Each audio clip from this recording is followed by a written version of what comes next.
Pemirsa, antrean penumpang kereta rel listrik komuter lain di Stasiun Bogor, Jawa Barat pagi tadi lebih tertib dibandingkan kemarin. Sementara usulan pengaturan 2 shift jam kerja dan penyediaan armada bus antar jemput masih dalam pembahasan.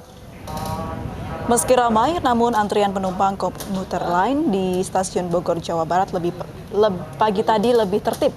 Aparat keamanan disiagakan mulai dari luar stasiun hingga peron untuk memandu antrian penumpang. Sementara itu, Wali Kota Bogor Bima Arya yang meninjau Stasiun Bogor mengatakan usulan pengaturan 2 shift jam kerja bagi pekerja yang harus ke Jakarta menggunakan kereta rel listrik masih dibahas. Selain jam kerja, Bima juga mengusulkan adanya sistem penyediaan armada bus antar jemput bagi pekerja.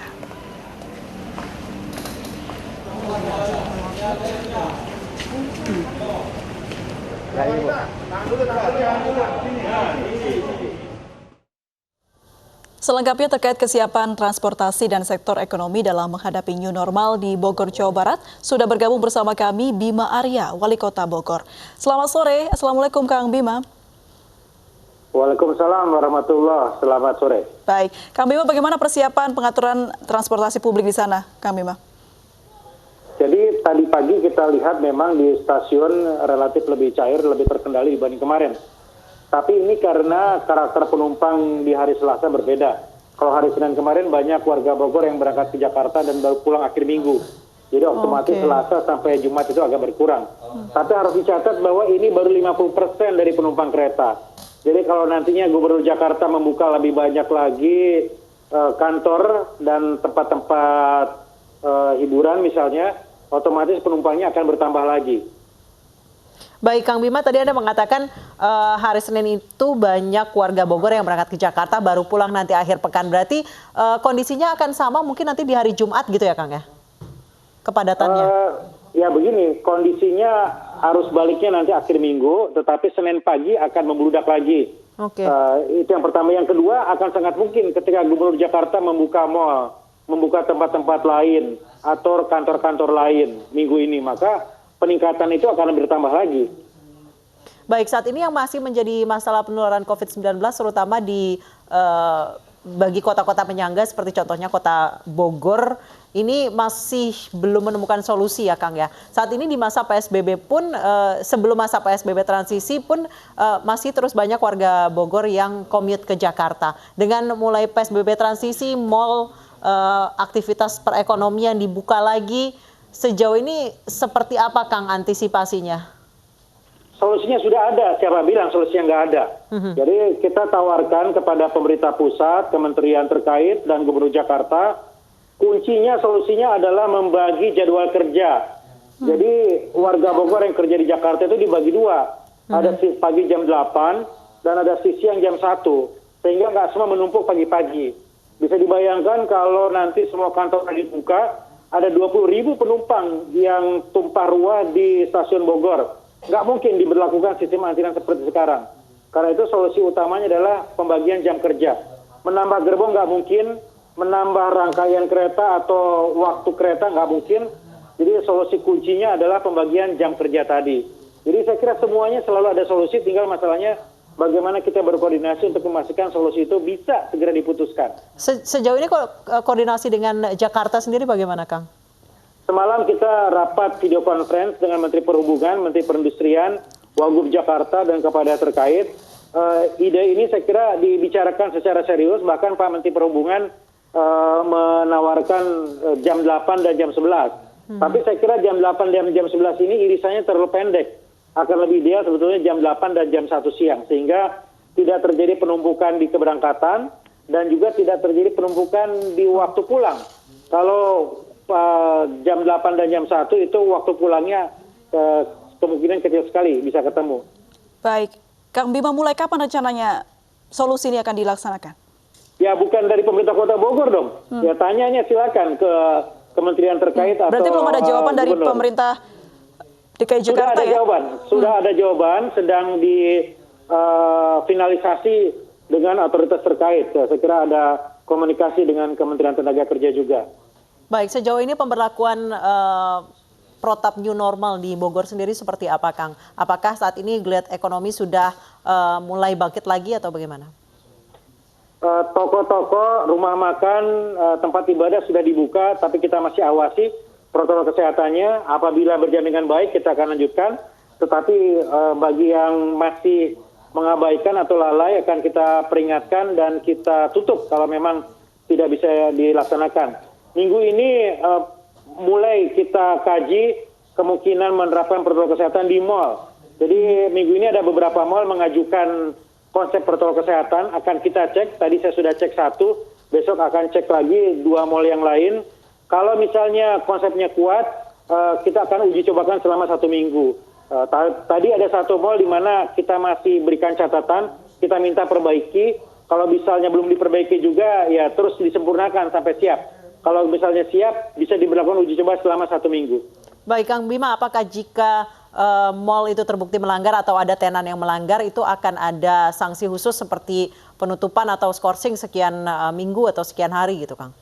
Kalau pelanggarannya bisa diperbaiki sambil berjalan, disempurnakan, saya kira bisa sambil berjalan. Tapi kalau pelanggaran itu menyiratkan ketidaksiapan menerapkan protokoler kesehatan, maka izinnya akan kami cabut. Jadi akan kita tutup kembali.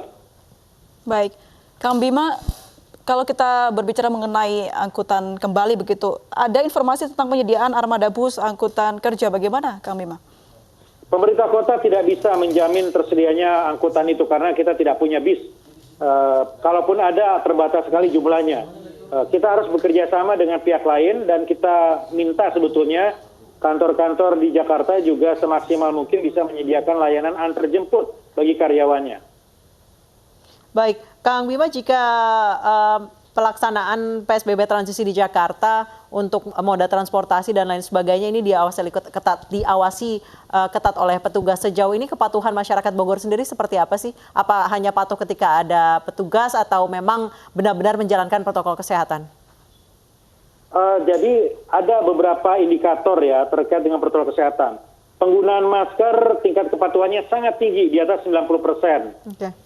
Tetapi kemudian kalau kita berbicara social distancing, nah ini di tempat-tempat tertentu masih lemah, seperti di pasar misalnya. Tetapi di rumah makan saya kira mulai membaik karena Pol PP terus patroli untuk memastikan protokol kesehatan itu dilaksanakan. Hal-hal lain saya kira terus berproses, termasuk apa yang akan kita uji cobakan di mal. Baik, Kang Bima, untuk terkait mulainya geliat ekonomi terutama di Pasar Anyar itu ada beberapa toko yang memang di bawah seperti itu di basement. Apakah akan dipindahkan pedagangnya di basement atau tetap di basement namun sesuai dengan protokol kesehatan? Ya kalau pedagang di dalam itu relatif lebih bisa dikendalikan sebetulnya. Ya karena alur pengunjung bisa dibatasi, kemudian protokol kesehatan, penyemprotan disinfektan dan lain-lain, jaga jarak itu bisa diterapkan ya. Kalau kami pantau situasi di dalam pasar relatif lebih bisa terkendali dibanding ketika saat-saat menjelang Lebaran di mana terjadi penumpukan di kios-kios yang ada di pinggir jalan. Baik, Kang Bima, ada pesan mungkin untuk masyarakat Bogor terkait kebijakan-kebijakan yang cukup fluktuatif berubah-ubahnya ini, Kang Bima? Sebetulnya tidak berubah, ya. Jadi kalau Kota Bogor itu konsisten. Kita melandaskan semuanya kepada angka COVID. Ketika COVID-nya landai, ketika angka penularan itu cukup terkendali, kita perlahan-lahan mulai buka proses secara bertahap. Syaratnya adalah diberlakukan protokol kesehatan. Jadi bagi rumah makan, bagi kemudian tempat-tempat umum lainnya, ya kita minta untuk memberlakukan protokol kesehatan. Apabila tidak akan kita evaluasi, kita ingatkan apabila masih menunjukkan indikasi tidak sanggup, pasti akan kita tutup. Dan untuk warga Bogor semuanya juga kami selalu ingatkan untuk mematuhi 3 protokol yang paling standar, yaitu menggunakan masker, cuci tangan, dan jaga jarak. Baik, Kang Bima, hari ini di Jawa Barat relatif penambahan positif COVID-19 itu 25 kasus, angkanya jauh di bawah DKI Jakarta, Jawa Timur maupun Jawa Tengah. Untuk di Bogor sendiri apakah per hari ini masih ada penambahan kasus, Kang? Hari ini belum dilaporkan ada penambahan kasus. Kemarin sempat 2, selama 8 hari semasa Lebaran itu 0 kasus gitu. Jadi hari ini belum dilaporkan lagi ada pertambahan kasus. Baik, sejauh ini kesiapan tenaga medis di Bogor sendiri seperti apa, terutama menghadapi masa new normal? Banyak orang yang kemudian menjadi pesimistis menganggap nanti new normal masyarakat akan semakin tidak peka menjaga protokol kesehatan, ini akan menambah kasus positif, Kang? Kita terus lakukan analisis dan monitoring di wilayah dan juga di infrastruktur kesehatan, tempat-tempat kesehatan. Ya, sejauh ini belum ada indikasi yang mengkhawatirkan terkait dengan kesiapan itu. Jadi tidak ada lonjakan pasien, angkanya terkendali, tenaga medis masih siap dan sangat optimal begitu, dan belum ada juga indikasi ada lonjakan-lonjakan klaster-klaster baru di Kota Bogor. Jadi sejauh ini semua masih terkendali. Baik, Kang Bima, sesuai dengan pantauan keluar masuk atau mobilitas masyarakat begitu, apakah SIKM masih diberlakukan di sana, lalu bagaimana pengawasannya? Sejauh ini belum ada laporan adanya arus yang tidak terkendali begitu ya. Jadi arus keluar masuk Bogor. Jadi semuanya masih ini, dan kita lebih fokus sebetulnya ke wilayah. Jadi penguatan di RT RW siaga, dan ada beberapa kelurahan yang masih zona merah, itu kita terapkan karantina wilayah. Jadi checkpoint dikurangi sekarang, kebijakannya bergeser dari checkpoint di pusat kota, lebih mengarah kepada penguatan di wilayah. Kelurahan, RT RW siaga, dan juga karantina wilayah lebih diperkuat lagi. Tadi pagi saya memberikan pengarahan kepada camat dan lurah untuk betul-betul fokus di wilayah. Baik, sejauh ini kepatuhan masyarakat seperti apa, Kang, kalau misalnya memang checkpoint dan pengawasan ini skalanya diperkecil ke tingkat-tingkat kelurahan? Ya, saya sampaikan tadi tingkat kepatuhannya relatif tinggi dalam hal pemakaian masker. Tetapi untuk jaga jarak dan lain-lain masih terus kita monitor, masih terus kita ingatkan. Dan semakin banyak sebetulnya hari ini elemen warga yang makin sadar akan pentingnya protokol kesehatan. RW siaga semakin banyak, komunitas-komunitas yang juga turun untuk memberikan edukasi semakin banyak juga. Baik, apa langkah mungkin yang akan dilakukan Pemkot Bogor begitu untuk bisa menjaga masyarakat agar tetap disiplin, Kang Bima?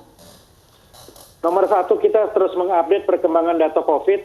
Nomor 2, kita memberikan edukasi melalui semua kanal, tidak saja melalui media mainstream, tapi sosial media, dan juga kita distribusikan itu di tempat-tempat ibadah. Seperti rekaman suara yang mengedukasi warga yang diputar setelah azan, sebelum azan di tempat-tempat ibadah, dan juga kita maksimalkan kanal-kanal yang sudah ada selama ini seperti jalur puskesmas dan aparatur wilayah. Baik, terima kasih Kang Bima. Pemirsa, Bima Arya, Wali Kota Bogor, telah bergabung bersama kami di iNews Sore. Dan pemirsa, hari ini terjadi penambahan jumlah pasien positif COVID-19 tertinggi di Indonesia sejak Maret 2020. Terdapat penambahan 1.043 pasien positif COVID-19 sehingga total jumlah pasien positif di Indonesia menjadi 33.076 orang. Ini kita dapatkan jumlah konfirmasi COVID-19 yang positif sebanyak 1.043. Tentunya jumlah ini sebarannya tidak merata di seluruh Indonesia. Sebagai contoh, sebaran terbanyak yang kita dapatkan pada hari ini adalah di Provinsi DKI Jakarta, sebanyak 232 kasus baru. Namun juga bersamaan dengan itu, hari ini dilaporkan 165 orang dinyatakan sembuh. Kemudian yang kedua adalah Jawa Timur, sebanyak 220 kasus baru dengan 85 sembuh. Kemudian Sulawesi Selatan 180 kasus dan 31 kasus sembuh. Kalimantan Selatan hari ini melaporkan kasus baru sebanyak 91 orang dan 1 sembuh. Sulawesi Utara 41 orang dan tidak ada laporan hari ini sembuh. 17 provinsi melaporkan hari ini dengan jumlah kasus di bawah 10, di mana ada 7 provinsi yang melaporkan hari ini tanpa ada kasus baru. Sehingga total kasus sembuh keseluruhannya adalah 510 orang, sehingga totalnya menjadi 11.414 orang. Meninggal 40 orang sehingga total menjadi 1.923 orang. 422 kabupaten kota terdampak di 34 provinsi, dan orang yang masih kita lakukan pemantauan sebanyak 38.394 orang, pasien dalam pengawasan sebanyak 14.108 orang. Saudara-saudara sekalian, inilah gambaran yang kita dapatkan hari ini. Ini menggambarkan bahwa memang kebiasaan baru harus kita terapkan. Karena ini gambaran penularan masih terjadi. Artinya di tengah-tengah masyarakat kita masih kita dapatkan kasus positif tanpa gejala yang menjadi sumber penularan berada di tengah-tengah masyarakat. Memasuki hari kelima PSBB transisi di DKI Jakarta, penambahan kasus COVID-19 terus terjadi setiap harinya. Bahkan hari ini penambahan kasus COVID-19 di Jakarta mencapai 232 kasus positif COVID-19 dan menjadi yang tertinggi se-Indonesia.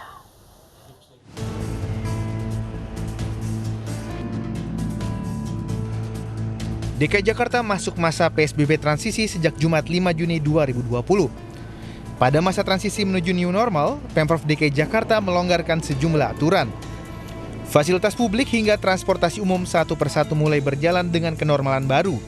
Bahkan perkantoran beraktivitas kembali mulai Senin 8 Juni 2020. Tetapi di sisi lain, kasus baru masih terus muncul tiap harinya, yang berjarak 2 pekan usai Lebaran. Saat masa transisi dimulai Jumat, ada 84 kasus baru muncul, namun pasien yang sembuh juga meningkat. Angka penambahan kasus di Jakarta terus bertambah tiap harinya. Sempat menurun kemarin, hari ini penambahan kasus baru di Jakarta kembali menjadi yang tertinggi se-Indonesia. Jika angka kasus COVID-19 melonjak terus-menerus, maka masa transisi bisa dihentikan sementara. Oleh sebab itu, masyarakat diminta disiplin ikuti protokol kesehatan selama di tempat umum. Sedangkan walau telah dibuat sejumlah pelonggaran, Gubernur Anies Baswedan menegaskan sanksi tetap berlaku bagi pelanggaran aturan selama PSBB transisi. Tim Liputan iNews melaporkan.